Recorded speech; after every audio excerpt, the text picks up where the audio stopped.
Yo, Peter Martin. What's up? What's the greatest bass line of all time? Greatest bass line of all time is Survey Says. It's a good pick, but incorrect. Bob DeBoo, what's the greatest bass line of all time? A pocket pick, but also wrong. Caleb Kirby, what's the greatest bass line of all time? Correct.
I'm Adam Manis. And I'm Peter Martin. And you're listening to the You'll Hear It podcast. Music Explored. Explored, brought to you today by Open Studio. Go to openstudiojazz.com for all your jazz lesson needs. You brought it back. I brought it back, Peter. I brought it back. I brought it back. It's back. That was fun playing a little Chameleon in the open with the great Bob DeBoo. Great record. Back in Black. What?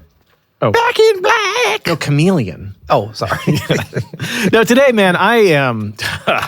Energy's high today, Peter, because we're talking about Herbie Hancock's greatest era. And what's so funny is Herbie's had a lot of great eras, actually, maybe 4 including or 5. today. Yeah, I know. And this even jazz, this great era that he's playing. And we could talk a little bit about that. Yeah, I know. Yeah, and no. Yeah. But it is stunning. So we're really talking about Herbie's Headhunters era, and that could be disputed about when that starts and ends. Some people have a clear delineation, but it's a little bit more blurry, as we're going to talk about. 1973 to 1978 is what I'm counting. Okay. And we could talk about the arbitrary delineation. So not inclusive of such hits as Rocket or VSOP 2. Yeah, we're going to take that off the table, Rocket. So, but we are going to start with Herbie's solo career, starting off with his first Blue Note album in 1962. What I want to do here is just set up Herbie as a young musician up into the point of 1973 when the Headhunters, which was his sort of jazz funk explosion, happens and why that matters. All right. But if we start with his first Blue Note album, Taken Off, and this is Driftin' from that album. Oh.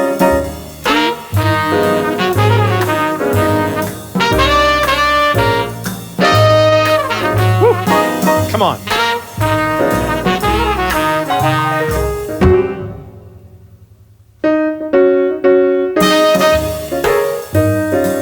Gorge. This is gorgeous. One of the few. I'm not mad at RVG for this one. I kind of like the sound. Can't of be. this one. The piano sound, I should say. Yeah. Killing. Next up, we're going to just take a brief sample of some of these albums. Not all of them, but we'll hit some highlights here. This is from 1964's Empyrean Isles, which we've talked about on the podcast before. This is Eye of the Hurricane. So we got a classic Blue Note sound through all of these.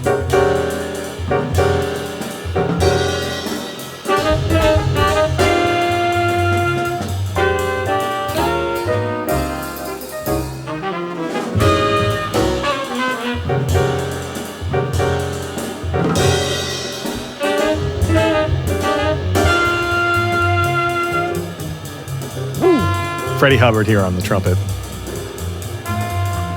We could actually do a whole podcast on the early Herbie Blue Note era, and we will at some point. It's so good.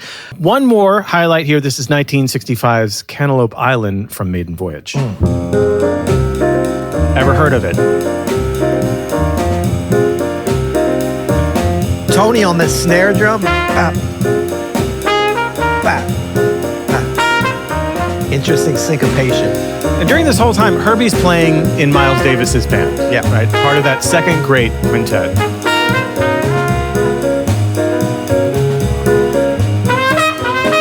Shout out Jeff Goldblum playing piano on this track. Killing it. Sorry? It's Ryan Gosling.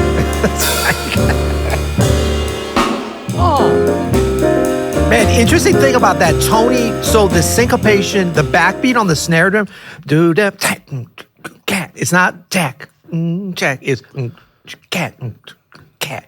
It's on that and of 2 and the and of 4 until he gets to the end of the bridge, jack, which is so genius. Yeah, that whole run there, his early run with Blue Note, is absolutely brilliant, especially if you're a straight-ahead acoustic jazz fan.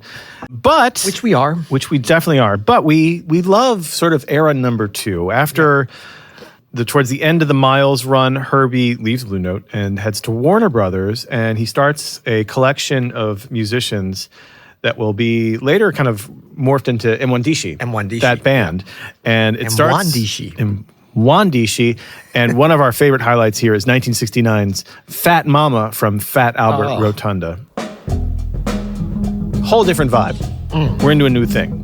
Buster. It's Buster Williams on the bass, Tootie Heath on the drums, Joe Henderson on the reeds, Garrett Brown on trombone, Johnny Coles on trumpet.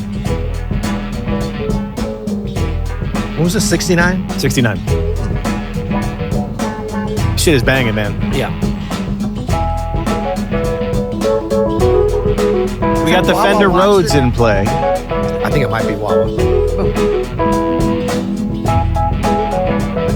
I love these variations of him coming down. Just each one's a little different. But this is going to hint at what's to come. Johnny Coles on trumpet.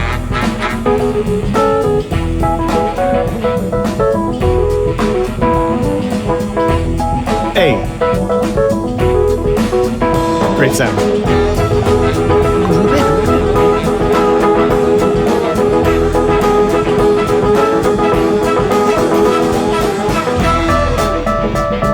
This could almost be like a Keith Jarrett vamp. If this was like solo piano, what everybody's playing here. But it's a Herbie Hancock thing. I'm sorry. But I 1969, super interesting time for a young musician. Obviously, so much is changing so fast. We're 2 years out of the Summer of Love. And we got... What was that, 60? 67? Oh, that's 67. Yeah, there's always that... Interesting. My sister, Nancy, the great Nancy Martin, was born in 1967. Bill and Rose, taking it literally. Summer of Love for no reason. So then now he's like fully into, with Warner Brothers, the M1dishi era, and then he moves to Columbia. Yep. And he records a great album that is the album that happens right before he forms the Headhunters. Herbie describes this period as like the music, Fat Albert Rotunda, what we just heard, light, funky, beautiful. But the music starts getting heavier and heavier and heavier. He starts to incorporate more synths. He's not playing the synths on this. This is from Dr. Patrick Gleason on the ARP 2600 and the ARP Pro Soloist. Jackie Gleason's son. Little known fact, probably not true fact. This is Rain Dance from Sextant, 1972.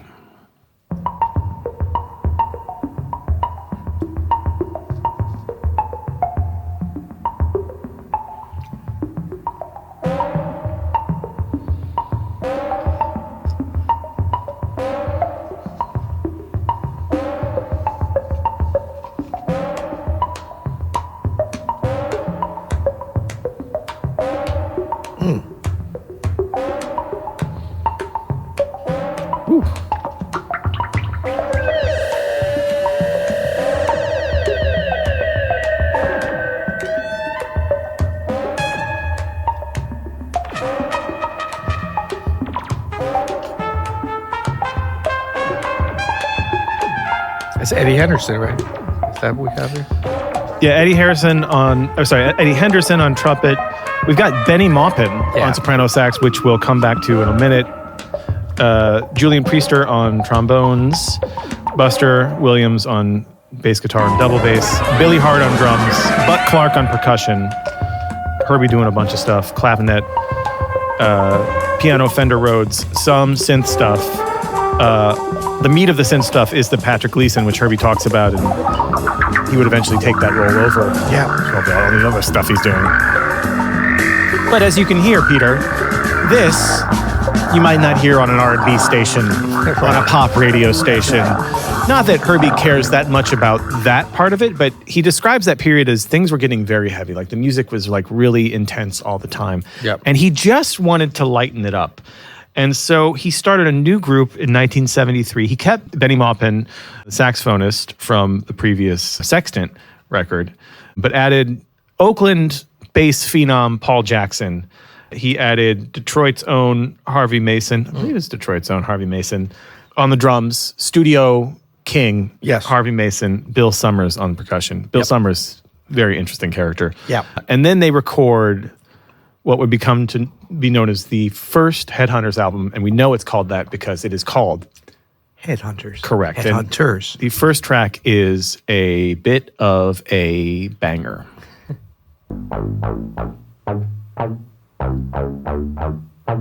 Ever heard of it? A little lighter, a little bouncier, a little funkier.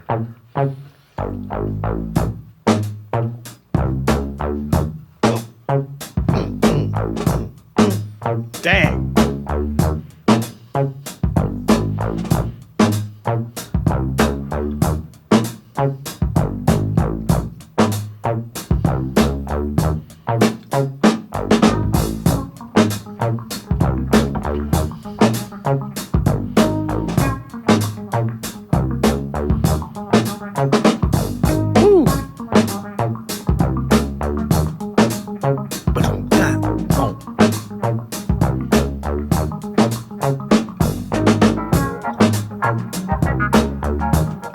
Clavinet there.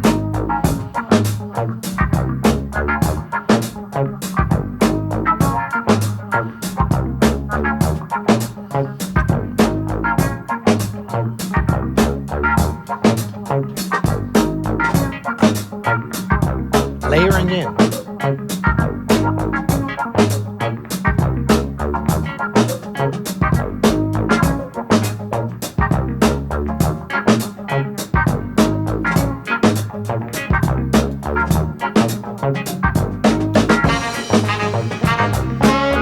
Benny Maupin on the saxes, using all kinds of effects that would become the staple of this era. And isn't that Herbie playing the melody with him on the arp? Yes. Yeah. Benny, underrated source of inspiration, I think, for Herbie during this time.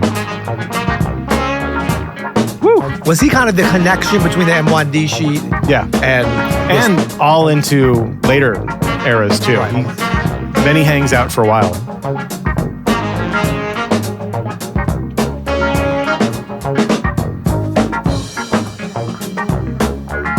We're just riding this groove for a while, man. Yeah. Now, interesting thing to note is the bass sound. Yeah. That's a synth bass sound. That's an ARP Odyssey Oh, is that the arp? bass sound. Yeah. So we do have Paul Jackson in the Headhunters, but this is a sound that you can recreate on a synthesizer. Beautiful sound. Here's Herbie on the Headhunter success. Man, you know, there's a newfound success for you that's happening right now. And I'm sure you're aware of it. As a matter of fact, your latest album is really taken off all over the country. This is Al Gee. I guess you're kind of pleased about that. Rap and Rhythm, 1974. Stunned.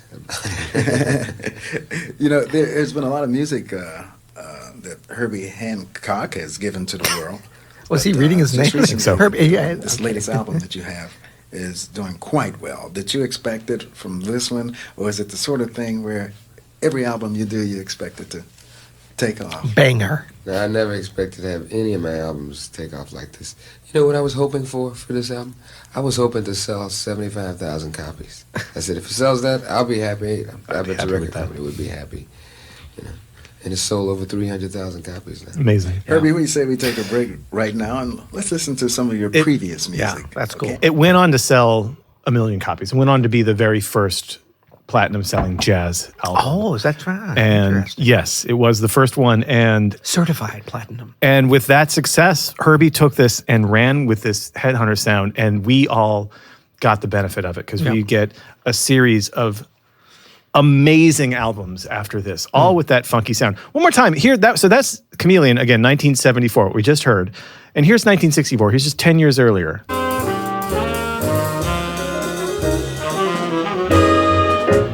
10 years later, whole other place. You know what I mean? Just like in a completely different era. And so this would start to define, I think, this 1974 Headhunters album is the start of Herbie's greatest era, in my opinion.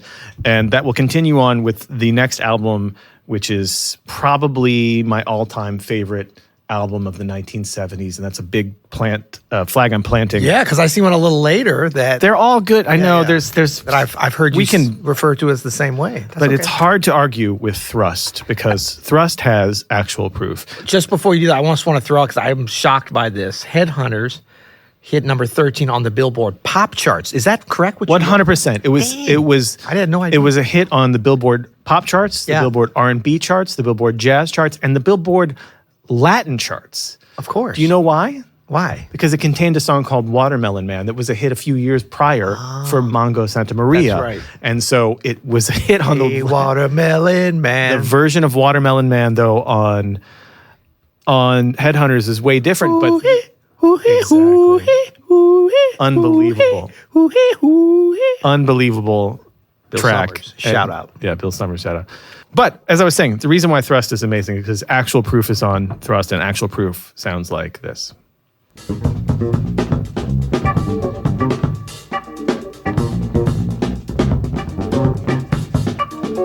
What in Mike Clark. What in the hell is going on here? Woo!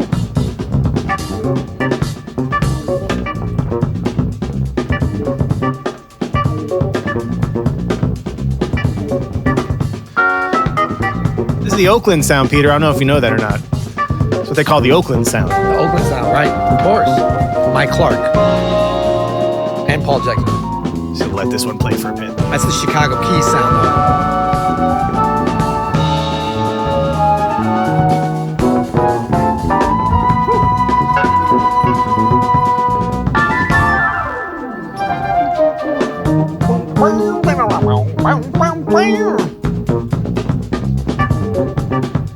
You ever play this one? Oh, yeah. Yeah, me too. Oh, yeah. I've butchered this many times. You gotta live with it for a while.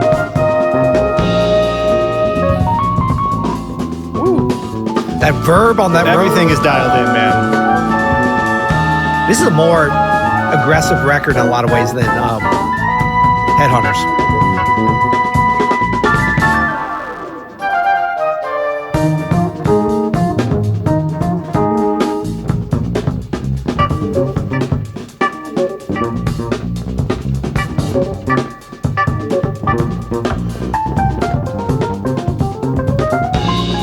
Man, Herbie's Great Rhodes solo of all time. Not the greatest. We'll talk about the greatest later. I love the way he comes. It's like he walks in the room. He's like, "What's up, everybody?" He's Hey, like, Ron was just here. He was telling me, yeah. Classic Herbie. Form remains the same. These little motifs that come and go. Thematic. Check out, though, Peter, check out on this Rhodes solo. Check out how Herbie plays the form. This is something I noticed a long time ago. He highlights the form. Yeah. All the hits. Yeah. Paul Jackson. Play the hits. Man, Play Paul the Jackson form. is super obtrusive. We talk about that in a second. In a good way. Woo. Ah.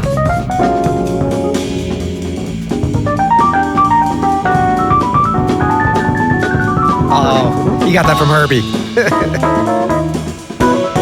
Playing the hits. Playing all the hits in the song.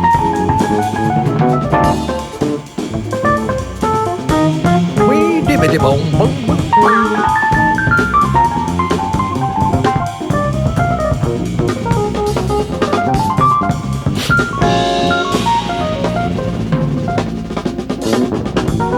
Clark. That's an amazing moment.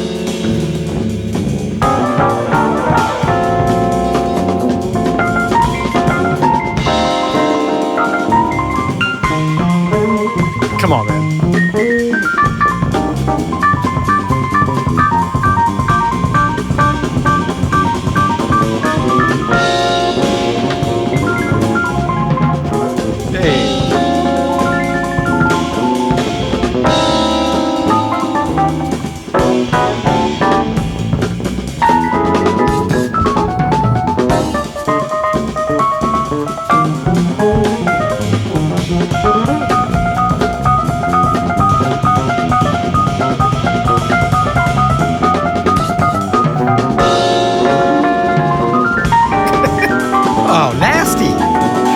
but very like just super joyful too, though.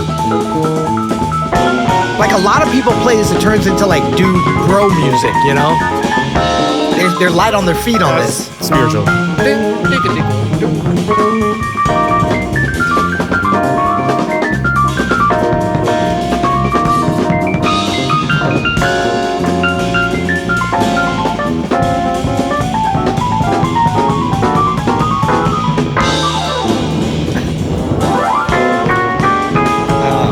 Play the hits, man. Play the hits of the song. I'm going to the B flat. The crazy thing about them keeping the form so well, the form is super hard, super weird, and like nothing, like they make it sound so natural. Like the whole thing is like, what? But they anchor the audience to it too, though, because it is a little bit strange for even our ears. They keep, like in his solo, he anchors us to the form in a way that when I was like transcribing this a long, long time ago, I was like, oh, he's like really highlighting the parts of the form that keep the tune together. Yeah, he's not just playing through them and trying to make something cute out of them. He's like spoon feeding them to you and then doing some crazy stuff around them that leads up to them. And that was a real lesson. I think this is actually Herbie at his most virtuosic. Like this whole album, Thrust in 1974, is Herbie. Just for straight up keys. It might be his apex. Like it's just for keys playing, like his chops are in an insane place. He's obviously super inspired by this band. So we mentioned that Harvey Mason was on the previous album, Headhunters. Harvey Mason, very busy studio drummer, so couldn't join the band officially. But Paul Jackson had a friend from Oakland, from the Bay Area, a drummer named Mike Clark. Yeah. And so Herbie asked Mike to be in the band. Mike is like a bebop drummer in Oakland, wanting to do that primarily, but has this vibe with Paul Jackson. Yeah. And there's this sound coming out of Oakland, Tower of Power coming out of Oakland, like these great bands that sound a lot like that. Slide and Family Stone. Family Stone out of the Bay Area. And like this sound, I think, defined this 1974 and on. Yeah. And there's a lot of great lore around Actual Proof, the tune we just heard. You know, this was on Columbia, and apparently the record execs did not like the sound because it sounded really scattered. Chaotic. They wanted a more commercial sounding version of Actual Proof. Yeah. And Herbie said, let us do one take the way that we want to do it. And if we can't get it in one take, we'll do it your way. Wow. And they nailed this in one take. In the words of Frank Sinatra, I'll do it my way. Mike Clark says, when I got with Herbie, I was able to unleash all of my ideas that I've been developing. It was like I was born for that band. Let's hear a little bit of the Actual Proof drum split, Peter. Ooh. Just the drums.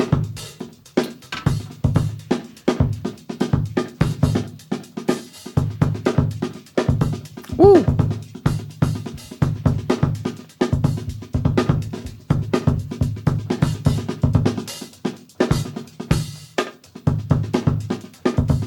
Ah, that bass drum pattern. A lot of variety in it. Damn.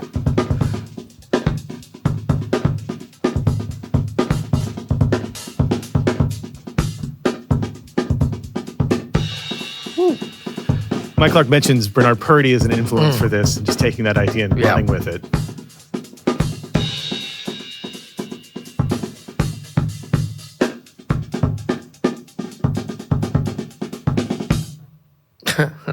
I love that it's just like, look at that go. Boom, boom, boom. Yeah. I love that you can hear there's this push and pull to the time too. It's not this metronomic thing that's been quantized to death. It has this life. Yeah. It's not like it's like he's missing stuff or it's bad time. It feels like a human being is playing this. Yeah. Very incredible, very precise drumming, but there still has this looseness to it. I hear Purdy, Pretty Purdy for sure. Yeah. Also Tony Williams. For sure. A lot of like that snare drum stuff. Man, here's just the bass. Good. Paul Jackson.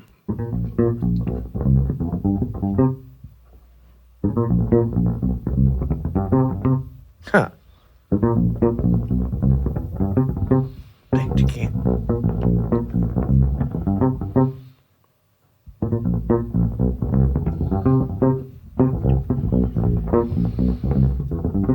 One of the great dynamic duos of the entire 1970s. By the way, they put out an amazing VHS tape in the late 80s, early 90s, I think. Beta or VHS? VHS. Okay. And you can find it on YouTube. Just just YouTube Paul Jackson and Mike Clark, and it's just the two of them being like, I don't know, here's how we be funky. And they just play like that. And you're just like, okay, that's really funky. Can I tell my Paul Jackson story now, or you want me to save it? No, you got it. Okay, so Paul Jackson, super nice guy.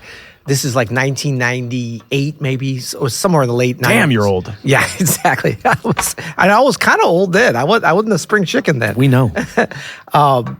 Going to Japan, flying on Japan Airlines, JAL, with Brian Blade, Christopher Thomas, Joshua Redman, Peter Bernstein. Drop some names down there. Names of my friends. Okay. So this was the Joshua Redman Quintet, I guess, at the time. We're going over to do a little Japan tour. There's a gentleman on the airplane, American, who I don't know how we struck up a conversation with him. And he's like, oh, yeah, because he's like, you guys musicians, a band or something? And I said, yeah, we're doing this. He's like, oh, I know about you guys. I'm Paul Jackson. I was like, holy shit, Paul Jackson? Yeah. And he's like, oh, no, I'm just Paul Jackson. And so we get to talking, and he's been living in Japan for a while then. I think he was married to a Japanese woman.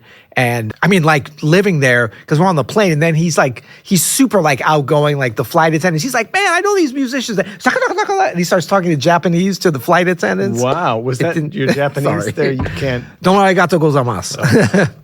Matsu. That's good. Yeah, that's all I know.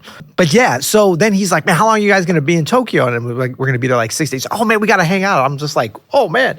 So he invites us. This was like early in the days of the Apple Store. Okay. In fact, I don't think I had been in one. So exciting. Yeah. It really is. And now so a real pain. He's like, man, you guys, we're going to go to the Apple Store. So, I'll meet you guys there tomorrow at 11 o'clock. All right. And then I'll take you to get some food and stuff. We're like, oh, wow. Hell yeah.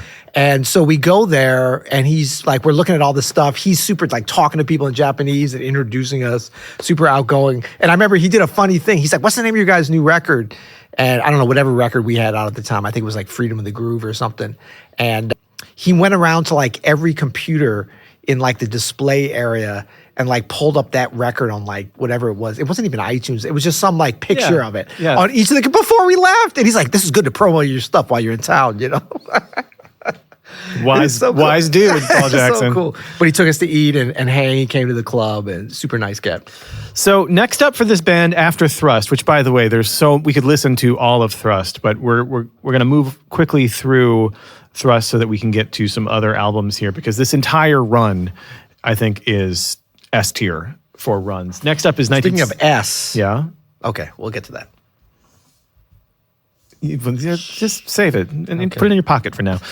Next up is 1975's Manchild. Probably the sleeper hit of all of these. This might be the one that most people don't think of, but this is just an incredible, funky album. We got Wawa Watson on guitar here. We've got Dwayne Blackbird McKnight on guitar as well on this album. We got Stevie Wonder's horn section as well. Bud Brisbois. Like Song of the Keys of Life here. Jay DeVersa, Garnett Brown, others. Same band though. Mike Clark? Yeah, I think so. Yeah.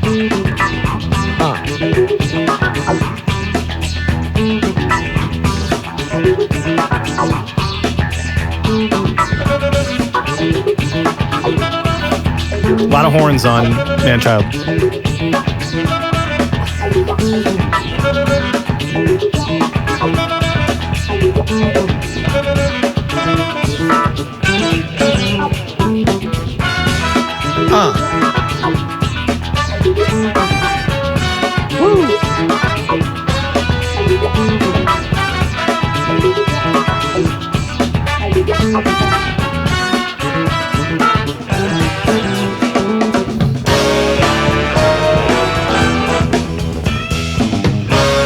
Tower of Power. Yeah. There's definitely some influence there.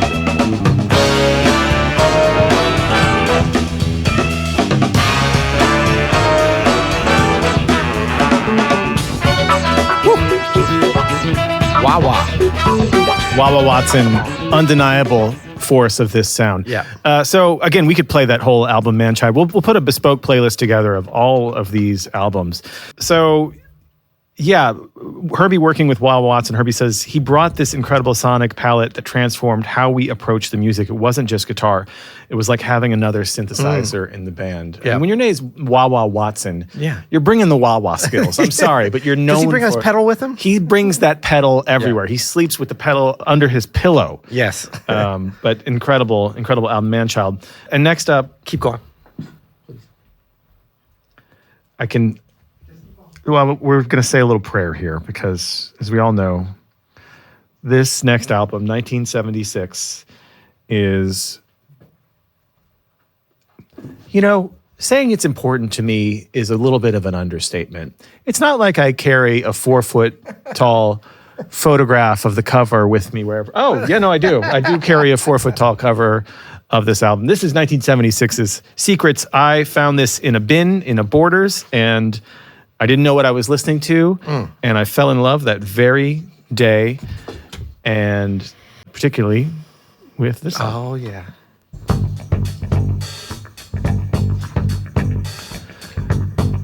This could have been a soundtrack to an ABC movie of the week, Sunday night. James Levy on the drums, Ray Parker Jr. on guitar. Yeah. Another Stevie collaborator from right around that time. Kenneth Nash on percussion. Secrets is a commercial push. Yeah. Trying to get some hits going. A little bit of disco creeps into Secrets as well.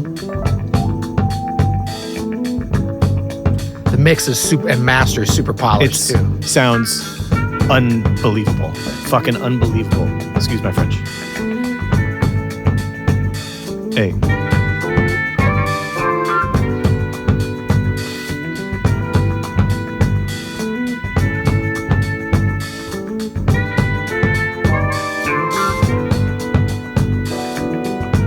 Still Benny Maupin on the saxophones.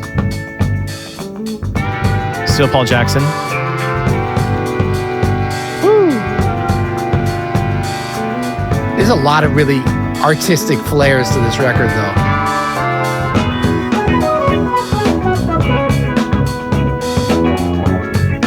You're riding around in the summer. Maybe you got the top down, maybe you got the windows open, you got your Datsun 710. I'm on MM Road. MM County Road. I'm going down Delmar, my mom in the Datsun. Maybe having some fast food and then throwing the trash out the window. We don't care. It's the 70s. 1976, that's what you did. That's what landfills are for.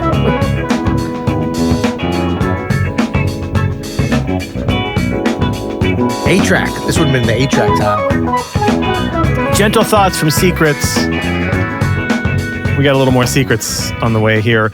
Ray Parker Jr. said working with Herbie was like going to school. Even when we were making what some people called commercial music, the harmonic sophistication was still there underneath. And I think all of Secrets captures that Gentle Thoughts, man. We should play that on the way out. Let's do that on the way out. We'll do a long version of that.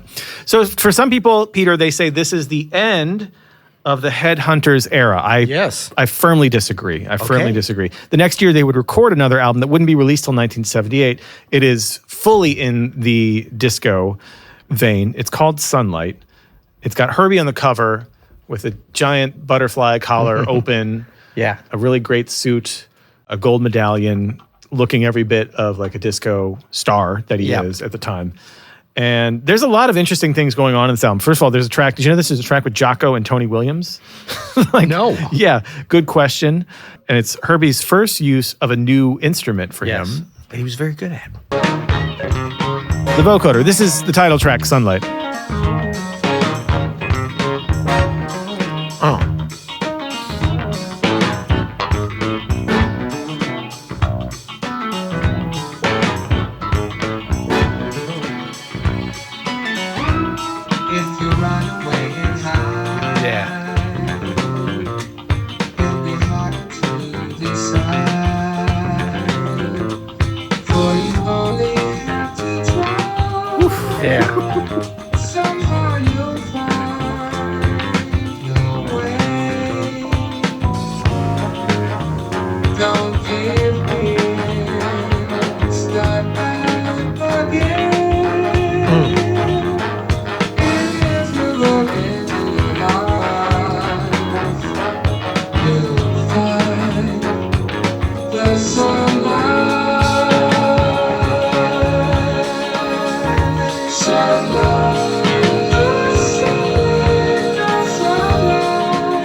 great is that sound, man? Man, I haven't listened to this track in so long. It's so good. I have it on vinyl. It's amazing.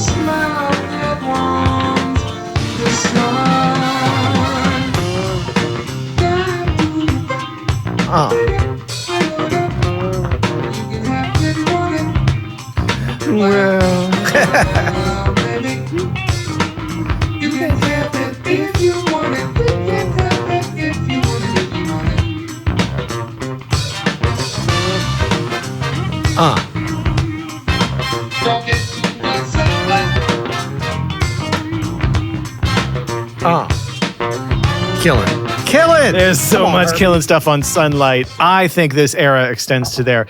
This is the vocoder on its own. It'll be hard to decide. For you only have to try. Somehow you'll find your way. Don't give in. Start out again. So the way this works is it's not like a talk box like you would see Peter Frampton use. Yeah. It is a microphone that Herbie is speaking into, and it's going through a synthesizer. Right. So it's affecting it that way. With a keyboard, right? With a keyboard, yeah. So it was a relatively new invention here in 1978. It's almost like, I could totally be wrong on this, but my recollection is that it's like somewhat of the equivalent of like pitch correction in that it's going to line it up with the exact notes that are being played there. Yeah. So it's almost like an organic pitch correction. It's in a beautiful way, though. You should be an engineer. No, I should not. Because that's no, I actually don't know the science behind it. I bet Herbie has always been a technologist, though, of interest. Like, he's always been interested in the latest technology up until this day. I know. Like, that's just always been a hobby. And the way that he brings that in with music. What's interesting is this record, you've got it here as reaching number 12 on the jazz album chart. So I'm assuming that means it did not quite cross over into the pop or R&B charts as they might have wanted to in terms of commercial appeal. I don't think it was as big of a hit as they probably thought it was going to be, And maybe, I might be reading something that's... But I don't know. Headhunters might have been the biggest of all these. I believe it was. Which is amazing. Yeah. And I think, producer Kayla would say that this era even extends all the way to 1982's Mr. Hands. I think 82's Mr. Hands. Mr. Hands. Yeah, maybe 81. Maybe Because then 81. Rocket was like, wasn't that 82 or 83? 82 or 83, yes. I might have my dates mixed up. But Yeah. Mr. Hands, great album, little flamingo on the cover. Yeah. Incredible album. But I don't put it in this era No. because it's a little bit more... That kind of stands on its own, I'd say. That Yeah, record, it's too. like a little... Because Rocket's another thing. Agreed. And he was doing like VSOP 2, I think, came out around, like he was just starting. He always was doing straight ahead too, but there was more straight ahead by the end of the 70s for sure. Yeah. Peter, what about let's do some categories here. Okay. So Desert Island Tracks, what do you got? Well, I don't know if you have this one up there, but I was thinking of Swamp Rat. Peter, Sorry. I'm so touched that you would even say Swamp Rat. Oh, do you have that on there? Because I've got Everything Everywhere, He's Peter. got Everything Everywhere. But, just the fact that you would pick a song from Secrets, it warms my heart. I was not expecting this from you, man. I'd be on the beach, like, dancing. You and I are better friends leaving this podcast and going in. That's saying something. This has one of the great moments in 1970s history, in my opinion. That first drum fill. Yeah. Like, there's nothing on here where I'm like, this is Herbie's greatest play. I don't know why this is my Desert Island track. I know why. Give it time. Okay. Give it a minute. No, of course. Oh.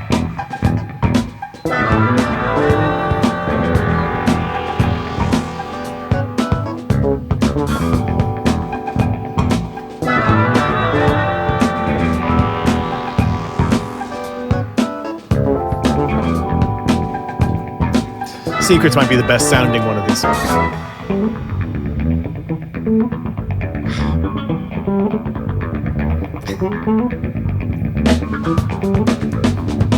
Woo! That's so good. It's so gosh dang good. Paul Jackson.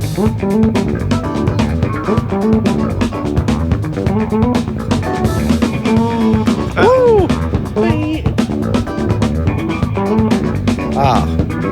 Check it out, chat.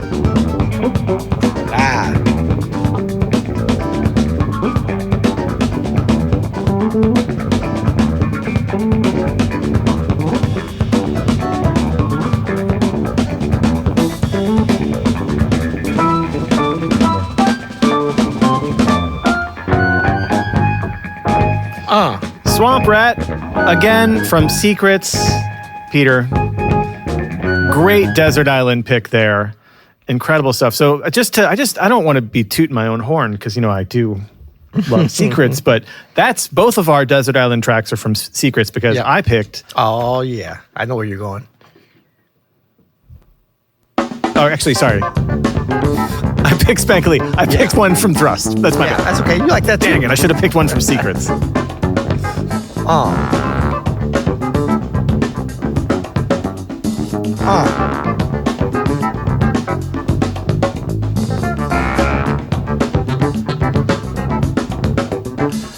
could listen to this every day for the rest of my life. Yeah. I don't know why, but Spank-A-Lee to me is... That would make it a Desert Island. I know. You would literally be listening to it every day. Only this. Just getting ready for work, putting on my... Where are you going to work? Oxford button down. I'm going to work here. On the Desert Island? I work remotely.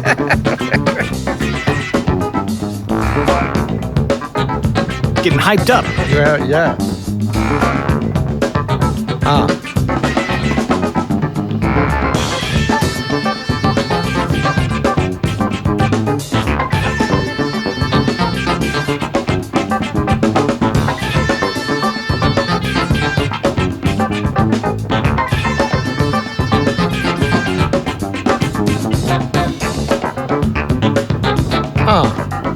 Seriously, I do want to give a shout out here to an old friend, Jason Van Diemen, bass player who now lives in Florida, but I had a dingy basement in Kirkwood we used to rehearse in.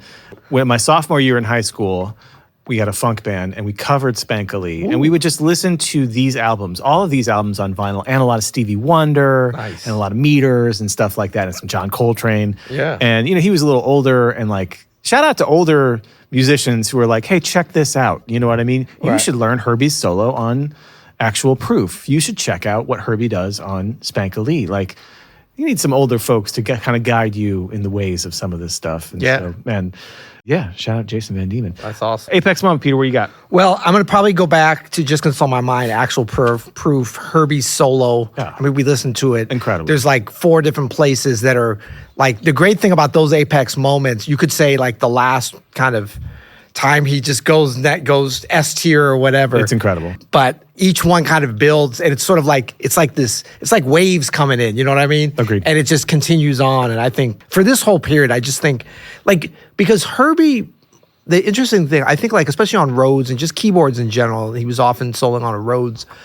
He plays different than he does on piano, we all do, but he does more so, I think, for some reason. Yeah. He really leans into the percussive elements of that, and he takes maybe some of the negatives in terms of playing in that style where you can't be as nuanced and volumes and all his amazing touch. He doesn't worry about any of that. He just sort of changes his thing up, Would you say greatest electric pianists ever? Him, Stevie? I have to put him a little above Stevie. I mean, just as George Duke.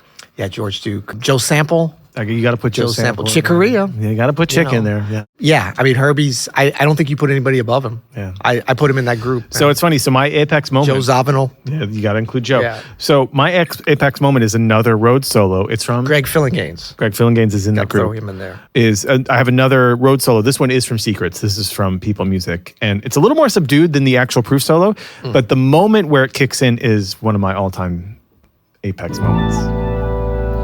It's about 2.5 minutes into the song. A little breakdown.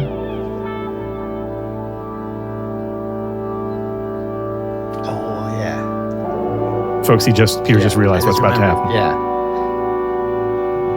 This is groovy.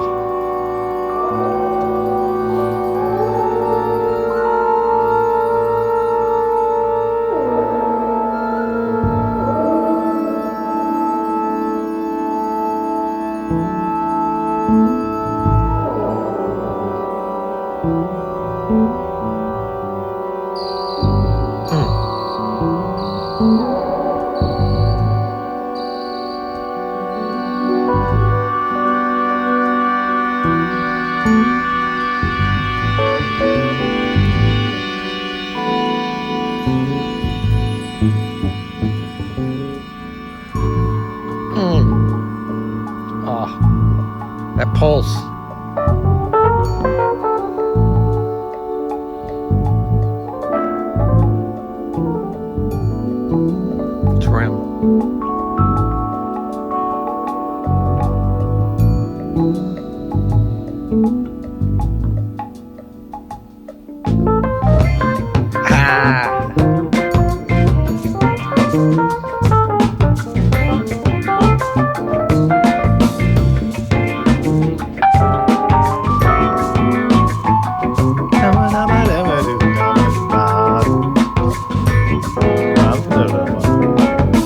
Diminish it, baby.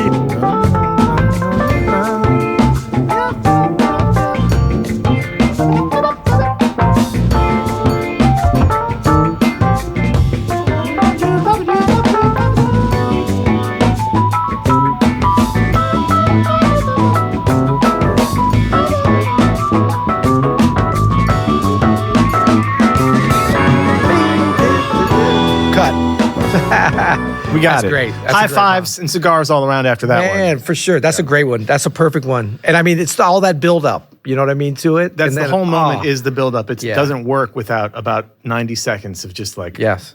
big, beautiful synth pads and Yeah, and, like, percussion. cool stuff panning on. You want to add a little sheen? You want to add a little look at pizzazz? this big dogmatic. No, Look no, at his face. no. I'm serious. You want to add some sparkle to your live show? Get Yeah. you a good percussionist. That's right. Good percussionist in the comments. Shout yourselves out because That's you right. do. You're often overlooked, but you are essential to adding some really good sugar to the show. So thank you.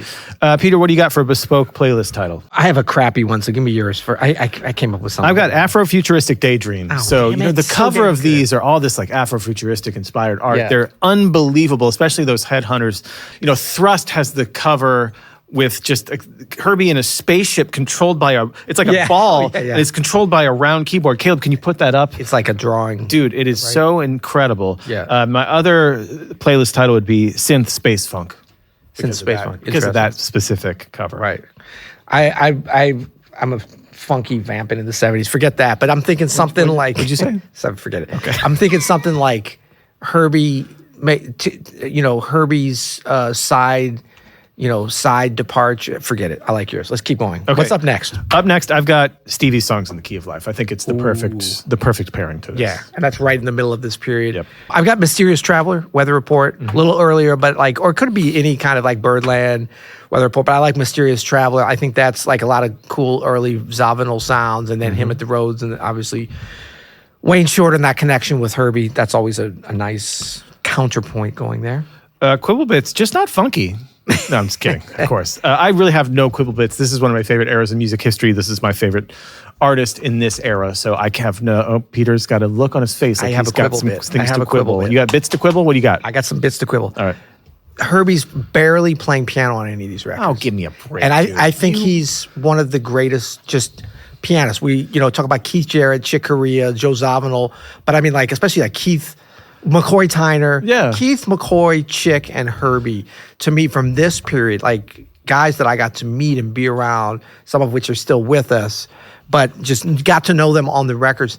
Such masters of the instrument, right? And so Herbie's All right, an I will incredible give you that. keyboardist, probably top 5 on the keyboard, but there's no piano. And I still think his piano playing is above his keyboard playing as much as you can separate them. So that's a small quibble bit because, again, top 5 keyboardist, you can't go wrong with that. To quibble your bit, Yeah. he was making like VSOP through this and some acoustic albums. I'm talking about stuff that's on this I Bespoke know, but playlist. he was giving you that in the 70s as well. But this, I don't know. I don't think the sound would have matched some of this stuff. So No. I'm saying with everything that we listened to today, the only quibble I had is that we didn't hear him playing the piano. Sue me, I'm a traditionalist. Snobometer, what do you got? I got 3. I've got 4. Yeah, it's Pretty accessible. Yeah, pretty in accessible. general. Is it better than KOB? no. Yes.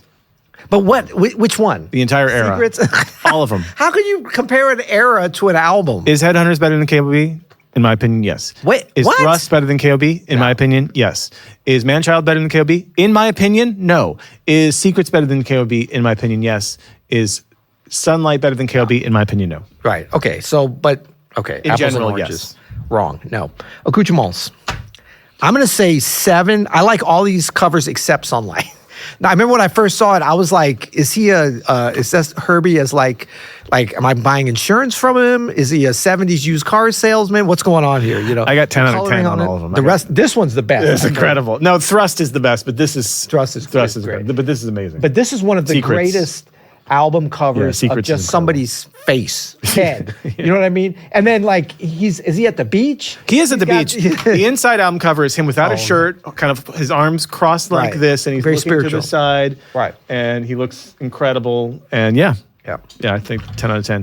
Okay, so please leave us a rating or review on Apple. We're thirsty for comments on YouTube or Apple Podcasts or Spotify. Yeah, we do have another. We lap them up like a lap dog. Like a what now? A lap dog. We do have a comment here. Here's another comment on our previous Roberta Flack episode. Yeah. This is from Mike of Comics. Another, all caps, great episode with another great intro jam. And so good to learn more about this wonderful musician, Roberta Flack. This podcast, YouTube channel gets better and better. Thanks, guys. Thank you, Mike. And I've got a comment I want to read from about the last episode. Okay. This podcast slaps. Peter Martin, St. Louis. You can't comment on our own stuff. It's called self-commenting. Oh, come on, man. Okay, self-awareness, self-commenting. I am somebody, self-worth. Yeah. Till next time. You'll hear it.